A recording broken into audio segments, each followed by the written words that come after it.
José Guirao, ministro, muy buenas noches. Hola, buenas noches. Trabajo, trabajo y trabajo, prudencia y valentía en sano equilibrio, decía usted ese día. No es una fórmula fácil de aplicar. Yo no sé cómo lo ha ido en estos pocos días que lleva usted de ministro. Pues el trabajo seguro, porque no he parado. Y el problema más grave que tengo conmigo mismo es conseguir horas para dormir. La prudencia y la valentía ya lo tendrán que decir los demás. Sí. ¿Está más o menos nervioso que el día que recibió la llamada? Porque claro, uno recibe la llamada y le puede hacer ilusión, pero luego hay que ponerse a trabajar. Pues mucho menos nervioso. A mí la verdad es que la llamada me puso muy nervioso, porque no la esperaba, ni estaba en eso, tampoco me había enterado de nada ese día, porque las noticias sobre Maxim saltaron. En fin, yo oigo la radio por las mañanas, pero salgo de casa a 8:30, 9:15, y no me había enterado de nada. Y luego estuve toda la mañana en el trabajo, salí a comer solo tarde porque tenía que terminar una cosa, no vi a nadie. Y cuando volví al trabajo me lo contó un compañero de trabajo. Y cuando me lo estaba contando, la dimisión de Maxim Huerta, recibí la llamada. Así que fue sin anestesia. Sin anestesia. Y uno cuando ya lo asume, ¿se sienta y se plantea las prioridades? Cuando yo llegue voy a hacer, o primero tiene que mirar a ver qué es lo que encuentra. Bueno, yo el ministerio lo conozco bastante bien, pero no lo suficiente como para llegar ya con todo sabido. Pero en general mi experiencia es que uno tiene que saber muy bien lo que hay. Porque hay una especie de adanismo que yo lo he observado a lo largo del tiempo en todos los sitios, en la administración y fuera, que cuando llega alguien nuevo dice, bueno, y voy a arreglar y voy a hacer. Y yo creo que primero por respeto a los que te han precedido y segundo por tu propia información hay que enterarse muy bien de lo que hay. Muchas veces los problemas estructurales que uno ve desde fuera de un lugar, hay gente que tiende a pensar que es que los que están dentro no saben hacerlo mejor. A veces ocurre, pero en general la gente que te precede pues suele estar... en fin, luego hay proyectos políticos de un tipo, sí. Pero en fin, el nivel de inteligencia medio estamos todos ahí. Entonces muchas veces los problemas no se resuelven no porque la gente no sepa, sino que son problemas estructurales que no dependen de las personas que están ahí, sino de muchas circunstancias. Entonces a mí me gusta primero enterarme, conocer y pisar tierra firme. Pero usted era de los que se quejaba de la situación de la cultura, y se lo digo porque hicimos un programa exactamente igual que este con Pedro Duque, con el ministro de Ciencia, y le acompañaron aquí cuatro investigadores, y le pusimos un fragmento de una declaración que le decía, bueno, alguien tendrá que ponerse a invertir en la ciencia, y yo le dije, ese alguien es usted. ¿Usted era de los que se quejaba de la cultura? Sí, me quejaba. Lo que pasa es que, yo normalmente me quejo en los foros de amigos, ¿no?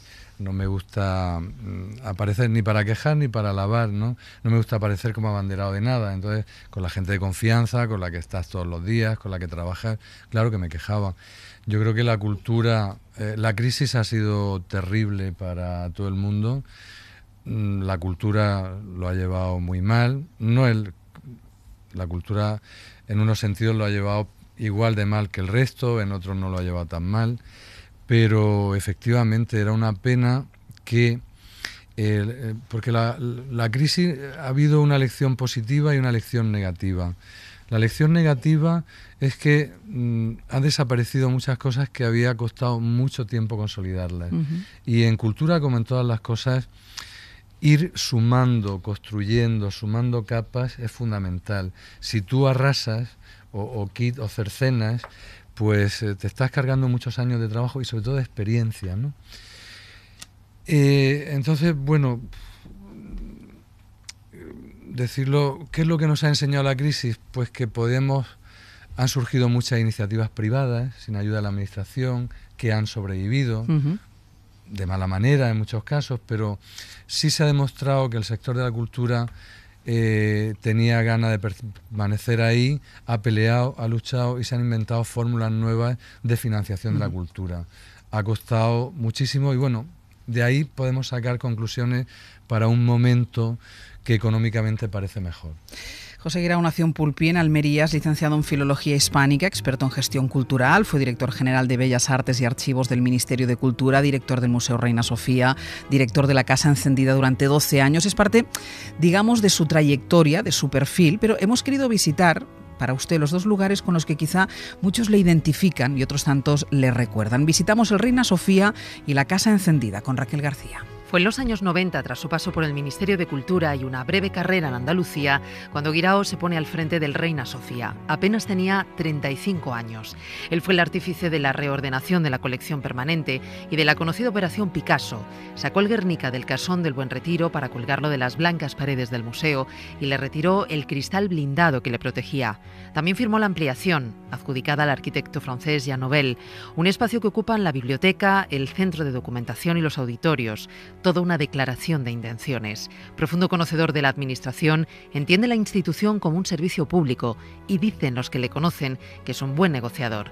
Manuel Borja Villel es el actual director del Reina Sofía. Cuando acabé la carrera en Estados Unidos y empecé a buscar trabajo, siempre recuerdo que había la descripción de una posición de director de museo en un museo pequeñito en mitad de Iowa, que te pedían obviamente un doctorado, no sé cuántas publicaciones, varios idiomas, experiencia, y al final añadían conocimientos de carpintería serán valorados, y por tanto es fundamental en un director de museo, y me temo que también lo es en un ministro. Visión de conjunto, conocer los detalles, capacidades que tiene Guirao, como nos explicaba Borja Villel. Su concepción transversal del arte contemporáneo le permitió idear una de las apuestas más vanguardistas de los últimos años, la Casa Encendida, un laboratorio experimental que irrumpió en la escena madrileña de la mano de profesionales muy jóvenes, sin apenas experiencia, a los que escuchó y dejó hacer. Lo explica la responsable del centro, es Lucía Casani. Él lo que nos ha enseñado es un poco lo que supone esta profesión, o sea, lo que es ser un gestor cultural, que es ser un intermediario entre el creador y el público, con mucha capacidad de escucha, mucha sensibilidad y sobre todo muy poco afán de protagonismo. De alguna manera es como su gran enseñanza, o sea, como tú tienes que ser el facilitador de todo esto, pero sin que se note. Patrono de varias fundaciones, último cargo antes del de ministro fue el de director general de la Fundación Montemadrid. Ministro, ¿tiene nociones de carpintería? No. Que ha llegado hasta ministro sin tener. Borja Villel le aconsejaron más. Pero de jardinería mucho, ¿eh? Vale, a lo mejor sirve, convalida. Y de azada y pico también, ¿eh? Y luego para el jardín. Decían de usted, decían un buen negociador. Usted decía, es cuestión de tiempo y presupuestos.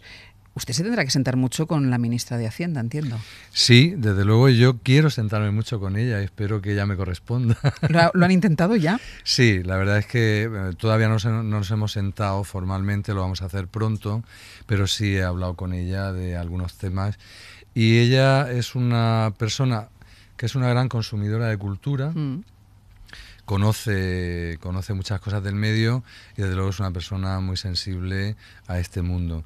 Yo también entiendo que tiene el papel más difícil porque todos acabamos allí, en el Ministerio de Hacienda, pero, en fin, yo no le voy a crear muchos problemas. Yo siempre procuro pedir aquello que es razonable y que se puede conseguir. No me gusta pedir lo que no es razonable. Es decir, se lo tendrá que conceder. Espero que sí, espero que sí. Y ahora entraremos en lo concreto con el resto de invitados que están aquí en la mesa, pero como yo esa noche que recibió esa llamada, yo hablé con usted aquí en Hora 25 y le pregunté por los deportes y me dijo, pues yo lo que sé de deportes es lo que escucho en el larguero cuando se acaba Hora 25 y escucho el arranque del larguero. Ya un poquitín más, ha mejorado un poco. Sí, ¿Sabe quién juega la final del Mundial? Sí, Croacia con Francia. Vale. Croacia ganó anoche 2-1, que vi el final del partido. Y sí, no, vamos a ver, yo lo que ocurre es que no es mi especialidad y yo tengo mucho respeto por, como sé lo que cuesta saber de algo y saber de verdad y conocer las claves, y pido respeto para el mundo que yo conozco, porque mucha gente habla del arte contemporáneo sin conocer o de la cultura en general y es muy despreciativo o banal, no hace falta ser despreciativo. De deportes, claro que sé cosas, como cualquier ciudadano, pero soy muy respetuoso. Entonces no quería hacer ni declaraciones vacías, ni banales, ni que alguien sintiera, bueno, ¿qué hace este señor que ha caído aquí en paracaídas y no conoce el tema? La verdad es que a pesar del poco tiempo, estoy haciendo el esfuerzo de ponerme al día, pero sí había algunas claves que sabía como ciudadano y por la fundación de la que venía, que tenía claras y que han sido, en el discurso de deportes que he hecho, han sido claves. Y que me parecía también importante que dejáramos de hablar tanto de las federaciones, de esto, del otro, y que fuéramos a la base del deporte. Entonces yo he hecho especial hincapié en un tema que conozco bastante, que es el deporte para personas con otras capacidades, el deporte de inclusión, porque es fundamental tanto para su rehabilitación física como para su bienestar mental y para sus familias y para integrarse, y en el deporte femenino. Y luego en el deporte de base y en el deporte como fuente de bienestar, es decir, siempre miramos el deporte como el deporte competitivo, pero para mí ver esos grupos de gente de cierta edad que salen a pasear por el retiro o por el campo, en los pueblos, y se tiran 2 horas de paseo, para mí es deporte, es salud, es bienestar, es naturaleza. Entonces, soy prudente porque por eso, por respeto al deporte. Pero en fin, algo me voy enterando. Una última de deportes, porque además no hay ningún representante de deportes aquí en la mesa y ya voy con los invitados. Italia le ha metido mano a las apuestas deportivas online. ¿Qué piensa hacer el gobierno de España con esto? Bueno, pues eso, hay que desarrollar una ley que prevé eso y efectivamente es un tema que hay que controlar porque ahí hay 2 cuestiones. Una, el rendimiento de esas apuestas, porque parte del dinero que se recauda de las quinielas va a los deportes. Las quinielas ha bajado mucho la recaudación, está entrando menos dinero y hay que intentar que las apuestas online, que hay que regularlo, haya una reversión para el deporte, ¿no? Las apuestas deportivas online.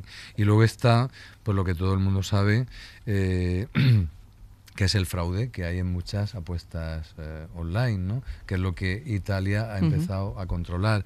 Es decir, que de pronto cuando alguien, es que además es como que no hay que estudiar mucho, ¿no? Si de pronto hay apuestas fortísimas para que un equipo de 4ª división de no se sabe dónde pierda un partido por 6-1, pues es que huele fatal, ¿no? Porque otra cosa es que apuestes pues el Real Madrid, la Juve, que si gana 2-1, que si gana 2-0, bueno, en fin, eso es lo normal. Entonces, bueno, eso habrá que abordarlo, pero tenemos carencia de legislación, porque Internet va a velocidad de rayo y la legislación va a otra velocidad. Va al trote. Va al trote, sí. Esta noche nos acompañan en esta mesa Gracia Querejeta, Jorge Díez Zacón, Natalia Menéndez y Marta Sanz, y queremos que ustedes también participen y le hagan las preguntas que quieran al ministro y que lo hagan además, Esther Bazán, buenas noches. ¿Qué tal? Buenas por noches. Los cauces habituales. Notas de voz a través del WhatsApp en el número 638-774-743 o nos llaman al número 902 14 60 60. También pueden utilizar Facebook o Twitter en @hora25, así pueden participar en esta mesa de Hora 25. Bueno, vamos a repetir un modelo que ya pusimos en marcha, lo comentaba yo hace un par de semanas con otro de sus compañeros de gabinete, con el ministro Pedro Duque, que es abrir la charla, y les he dado los nombres de las personas que están sentadas en la mesa, pero con la ayuda de Marta García. Buenas noches. Hola, Aniel. De la sección de Cultura vamos a explicarles por qué las hemos elegido, por qué hemos elegido a Gracia Querejeta. Pues la hemos elegido porque Gracia entiende el cine como una manera de abrir miradas y de tender puentes. Gracia es guionista, es directora de cine, es hija de quien fuera uno de los productores de cine más importantes de este país, Elías Querejeta, así que imaginamos que buscar dinero para hacer una película pues lo debe entender y le debe parecer como algo de lo más natural del mundo. El último viaje de Robert Rylance, Héctor, 7 mesas de billar francés o Felices 140 son algunos de sus trabajos marcados por una mirada personal sobre nosotros, sobre los humanos y nuestras contradicciones. Fue vicepresidenta de la Academia de Cine con Antonio Resines de presidente y está a punto de estrenar su nueva película Ola de Crímenes en octubre, en la que vuelve a trabajar con Maribel Verdú. Gracia Querejeta, muy buenas noches. Buenas noches. ¿Nervios por el estreno? ¿O ya esto también se supera? ¿Nervios por conseguir el dinero? No se supera. Siempre hay nervios por conseguir el dinero, pero en este caso esa fase ya se pasó, gracias a Dios. Y no, lo que pasa es que, bueno, me parece que todavía queda mucho, ¿no? O sea, que tiene que pasar el verano y eso. ¿Cuál es el principal mal del cine ahora mismo? ¿La principal dolencia? La falta de financiación, sin duda alguna.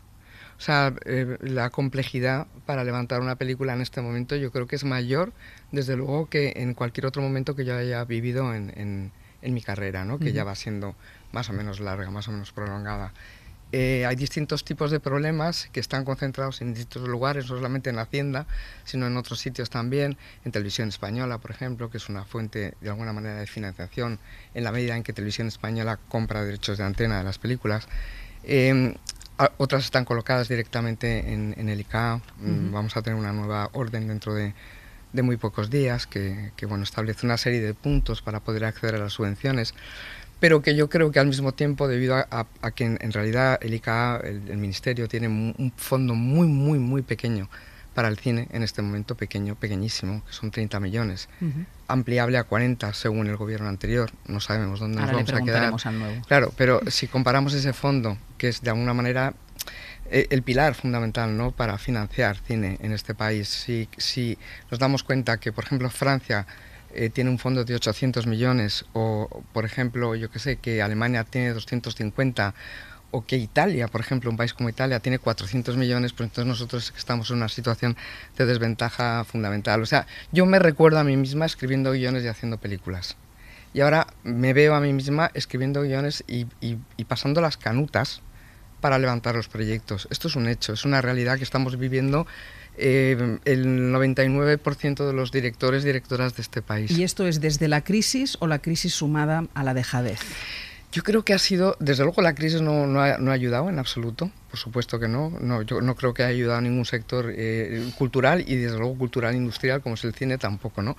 Pero yo creo que ha sido una cosa, digamos, como progresiva, ¿no? Nosotros tenemos la sensación, yo creo que los cineastas hoy en día tenemos un poco la sensación de que somos el hermano pobre del Ministerio de Cultura, que nadie sabe qué pasa realmente en el cine, que nadie sabe de verdad cómo se financia el cine, de dónde se saca el dinero, qué es una compra de derechos de antena, qué es trabajar con una cadena privada que se convierte inmediatamente en productora del producto de la película. Y creo que no se está empezando a entender demasiado bien que poco a poco hay ciertas películas, yo le he traído hoy una al ministro para que se la vea, pocas películas se pueden hacer ya sin una televisión detrás, y eso es bueno por una parte, sin duda, pero peligroso desde luego por otra también. Cuando he dicho el hermano pobre, yo creo que cuando pregunte al resto de la mesa dirán que se sienten exactamente igual. Ahora veremos quién es más pobre. Perdón, me refería tanto al hermano pobre, el más desatendido. ¿Tiene esta percepción desde el Ministerio? Bueno, la tenía un poco desde fuera, ¿no? Que había ahí en la opinión española, que además no se ha generado por generación espontánea, sino que se ha incentivado desde algunos medios, de desapego hacia el cine español, ¿no? Y eso lo percibes pues cuando estrena determinada gente, los comentarios que hay y demás. Luego, efectivamente, los fondos, la financiación ha bajado enormemente, ¿no? 30 millones, pues efectivamente es muy poco para una industria, que poner en pie una película, pues ya por modesta que sea, estamos hablando de más de 1 millón, 2 millones y así sucesivamente. Y yo creo que hay que trabajar en dos sentidos. Una, en lograr más financiación, claramente, y otra, en reconciliar a la sociedad española, o a una parte de la sociedad española, con el cine en general y con el cine español en particular. Y en eso yo creo que todos debiéramos de ponernos de acuerdo.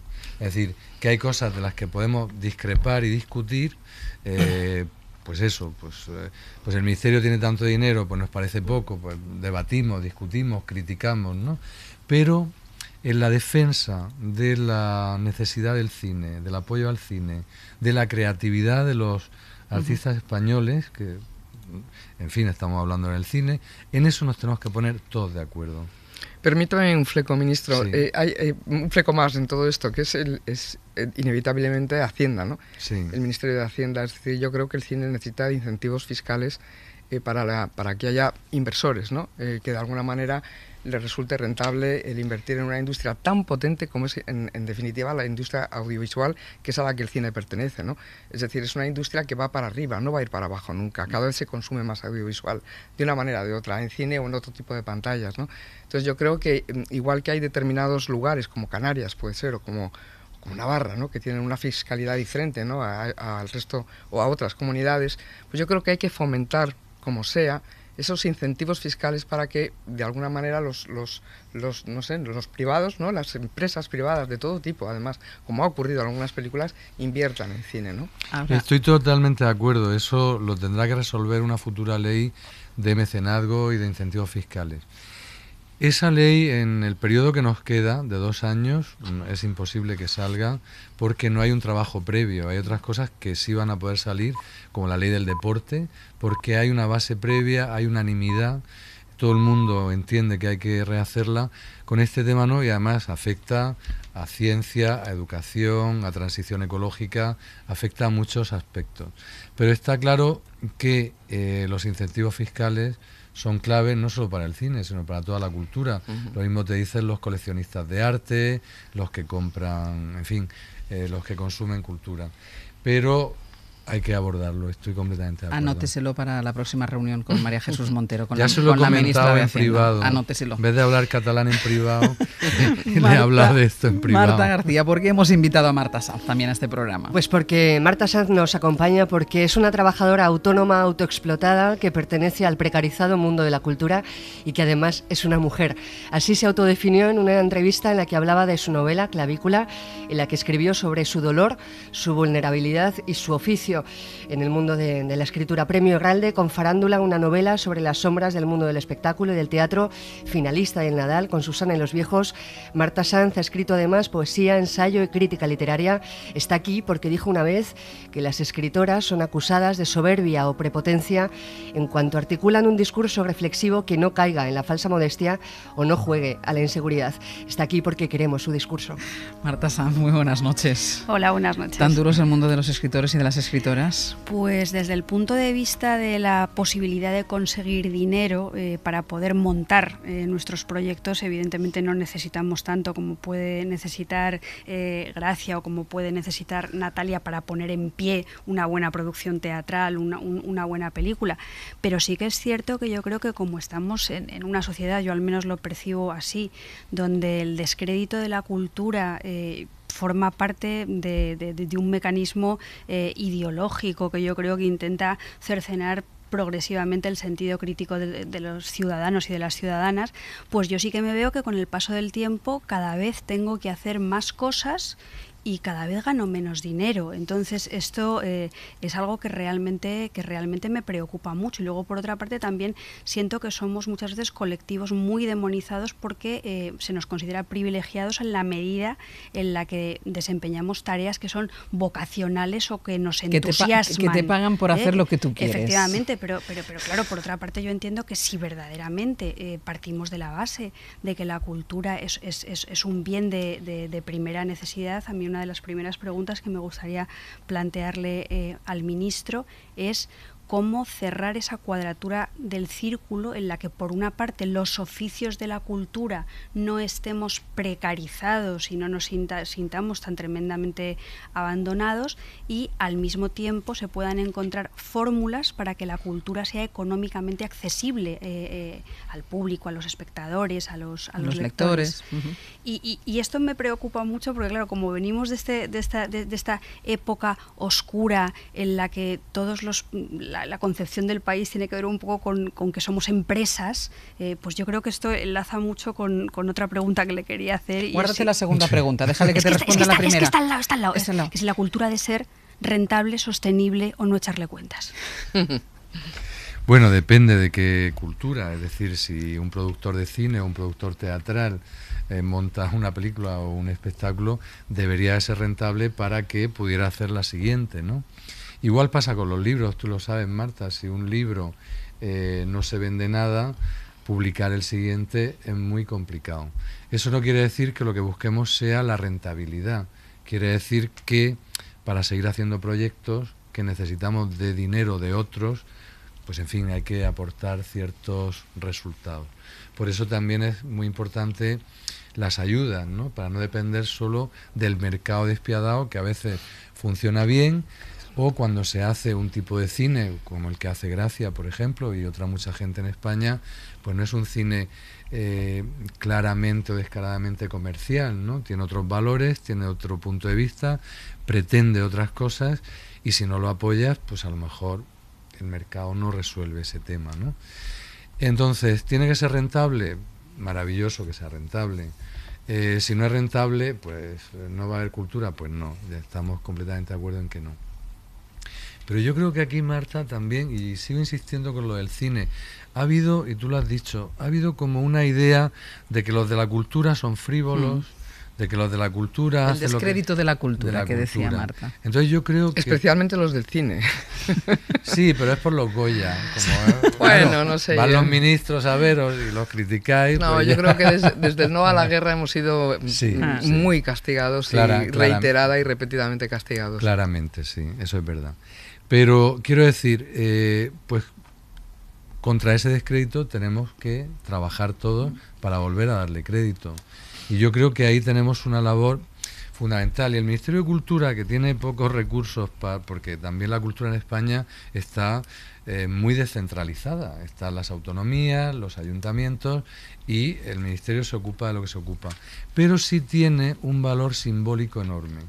Es decir, si el Ministerio hace algo mal, o plantea una política mal planteada, va a tener consecuencias y va a dar mal ejemplo, y si hace algo bien y plantea, va a tener más consecuencias que el dinero que ponga detrás. Y yo creo que en el territorio simbólico de la cultura, que es donde tenemos que trabajar, aparte de en todo lo demás, ¿no? Hablaba Marta de la precarización de los trabajadores de la cultura.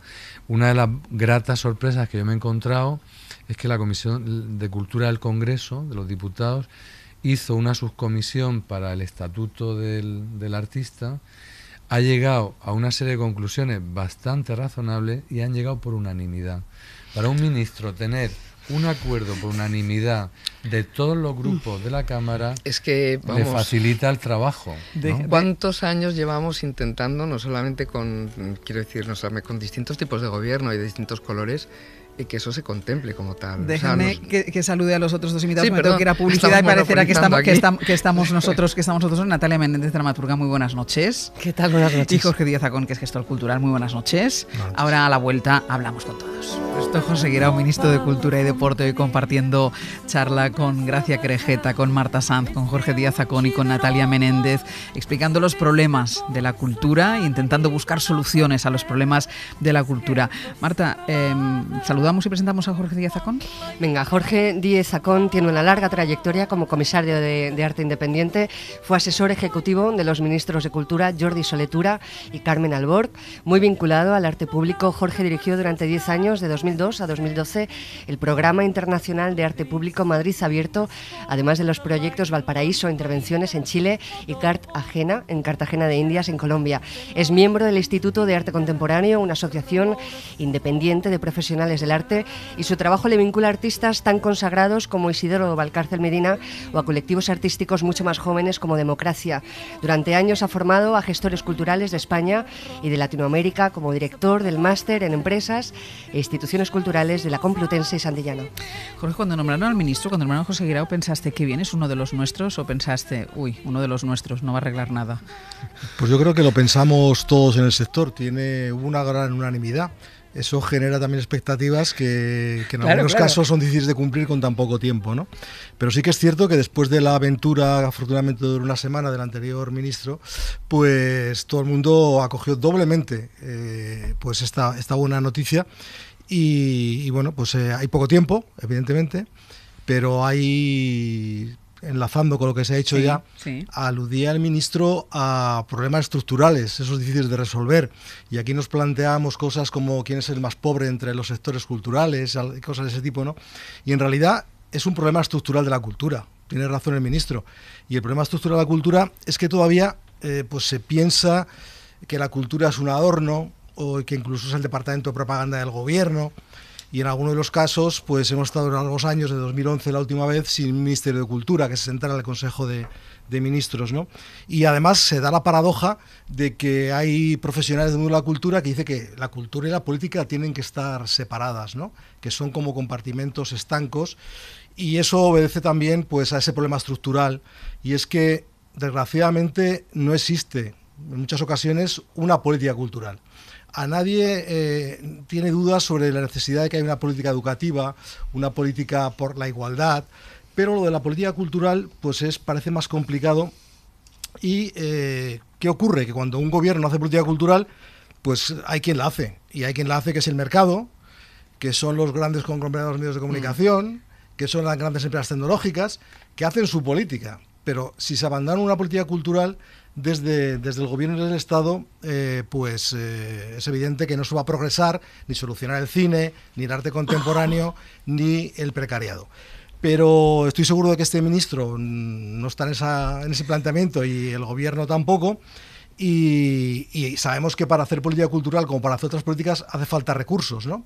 Recursos que en otros países que llevan mucho tiempo haciendo política cultural están en unos niveles que ya querríamos, ¿no? Pero bueno, de momento, si conseguimos ir acercándonos a los presupuestos de antes de la crisis, pues yo creo que es un objetivo asumible.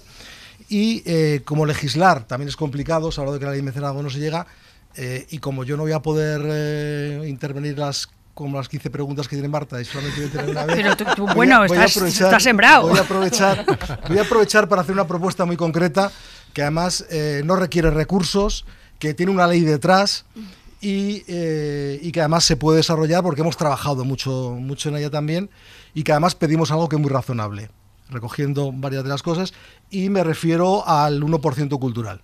El 1% cultural, que ahora mismo ya está en el 1,5% cultural, gracias a un acuerdo del Ministerio de Fomento y del Ministerio de Cultura hace unos años, como sabemos, es un mandato de la Ley de Patrimonio Histórico del año 85, que dice literalmente que cada obra pública financiada total o parcialmente por el Estado se destinará un 1% de los fondos de la aportación estatal a financiación de trabajos de conservación o enriquecimiento del patrimonio o de fomento a la creatividad artística.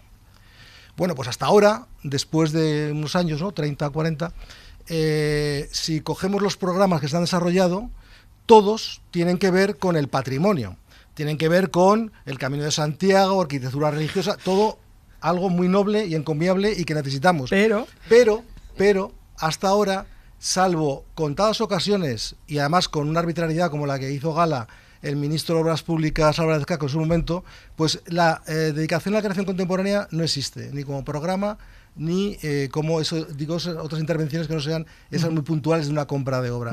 Entonces nosotros lo que proponemos desde el Instituto de Arte Contemporáneo y también de la mesa sectorial, y lo hemos trabajado bastante, y además tenemos el acuerdo del Partido Socialista, de Podemos y de Ciudadanos, incluso teníamos el acuerdo de alguna manera del Ministerio de Fomento a través del Director General de Arquitectura, que en una jornada pública nos dijo al acabar: tenéis toda la razón, esto tiene que ser así. Bueno, pues lo que pedimos es que sin incrementar el gasto se cree un grupo de trabajo en el que participen todas las administraciones y las asociaciones de ámbito estatal representadas en la mesa sectorial y en concreto el Instituto de Arte Contemporáneo, que es quien lo ha promovido, para estudiar cómo dedicar un 20% de ese 1,5% a arte contemporáneo, a creación contemporánea, es decir, al patrimonio del mañana, que si no, pues seguiremos restaurando castillos, iglesias. ¿Lo ve posible el ministro? Sí, además esta mañana en la Comisión de Cultura ha salido ese tema y yo he explicado que efectivamente había una lógica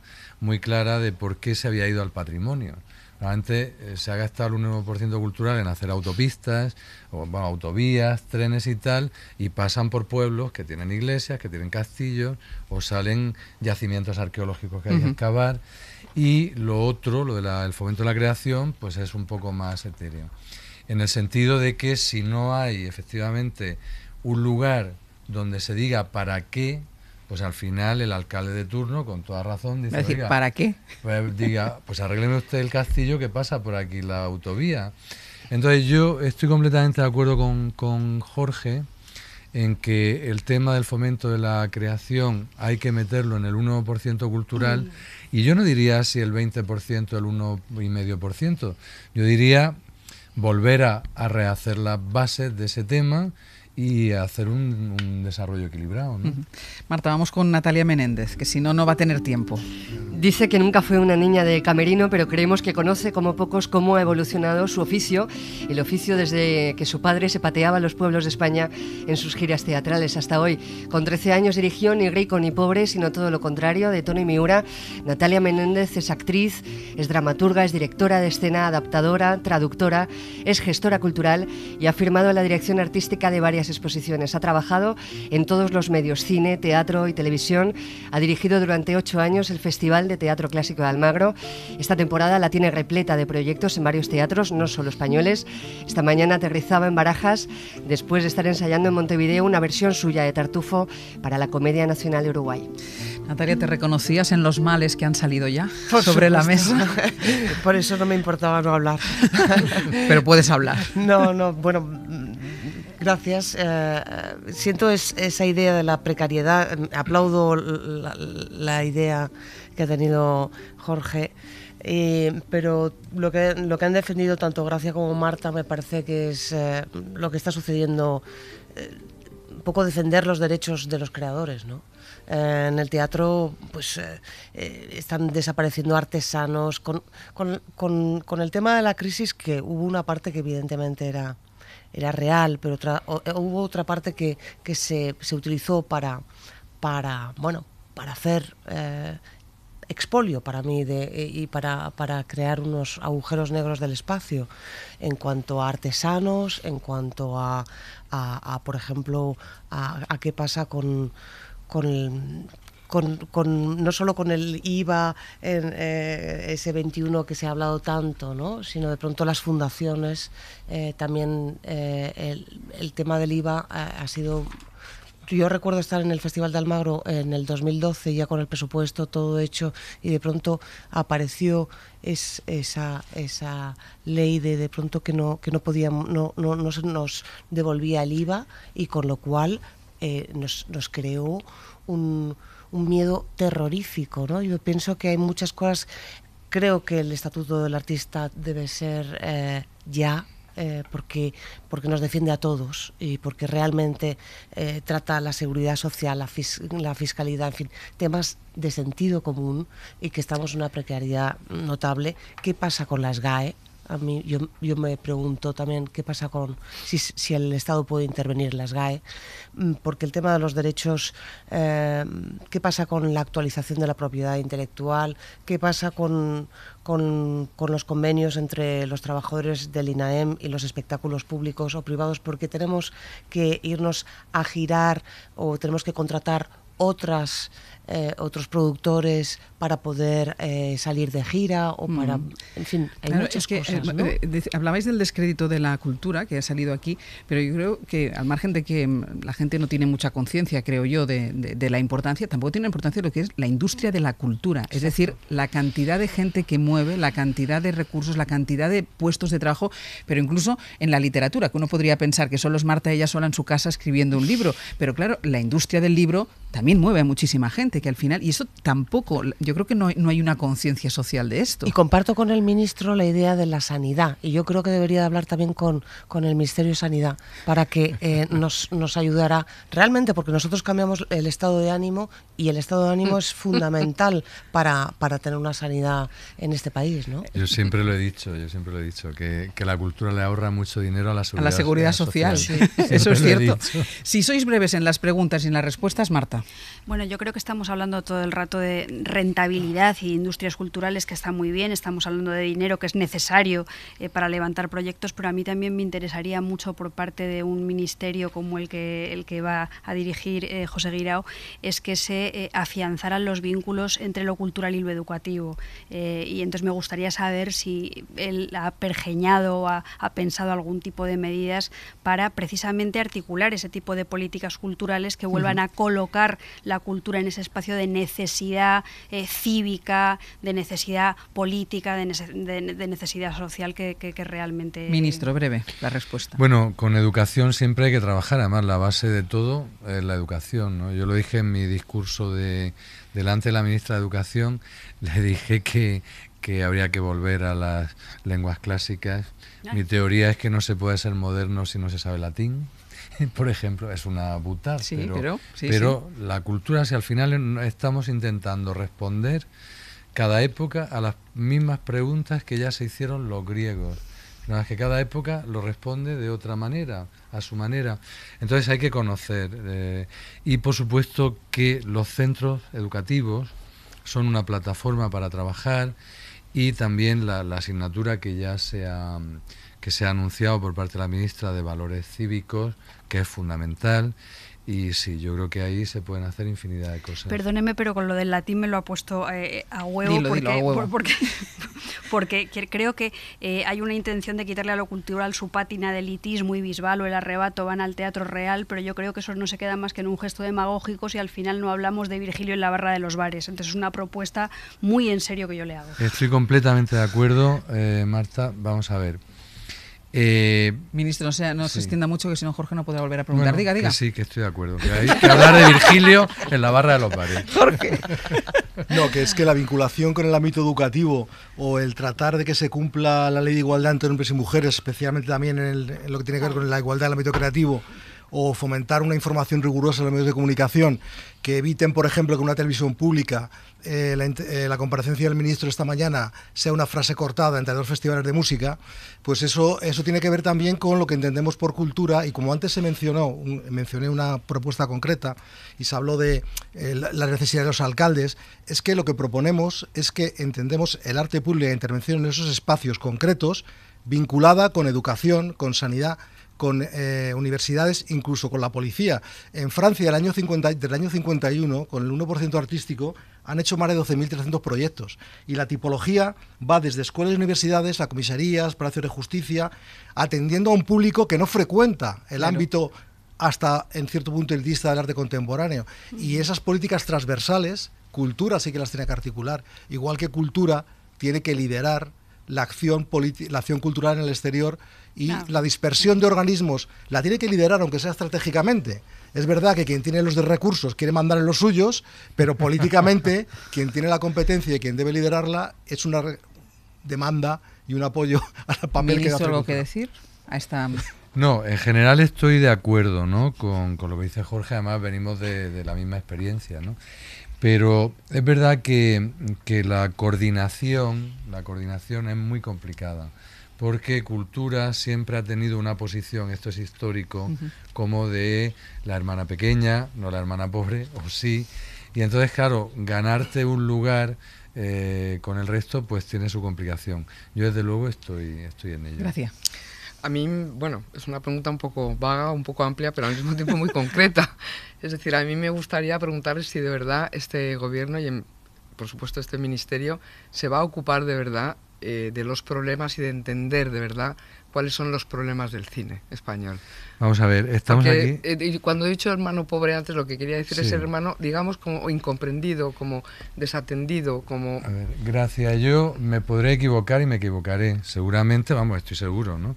Pero sí te puedo decir que no he hecho en la cultura nada que no sea de verdad, que haya creído de verdad en eso, y luego, pues como todo el mundo, he acertado o he fracasado. Pero justamente yo, por ejemplo, el equipo que he hecho, que creo que he hecho un gran equipo, que había mucha demanda, mucha tendencia, como venía de la Casa Encendida, a que incorporara gente muy joven, que alguna se va a incorporar, pero yo he querido coger a un equipo que supiera de verdad los problemas de cada ámbito y que se lo creyeran de verdad, ¿no? En el mundo de la literatura, yo creo que el nombre de Olvido García Valdés nadie podrá decir que no es ni conoce, o en el mundo del patrimonio, el de Román Fernández Vaca. Entonces, nos equivocaremos, pero será de verdad.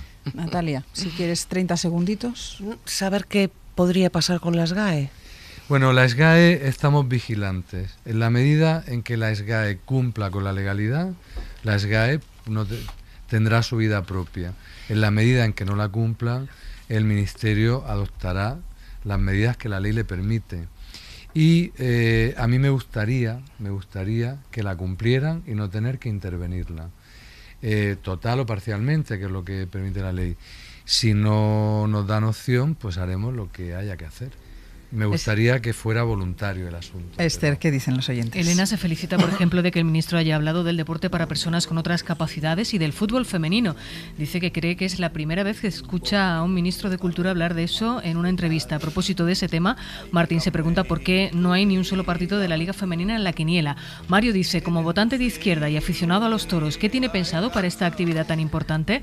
Y alguien que se dice del sector artesano pregunta cuándo dejarán de ser considerados industriales cuando son obras obreros de la cultura. Tiene 15 segundos para responder lo de los toros.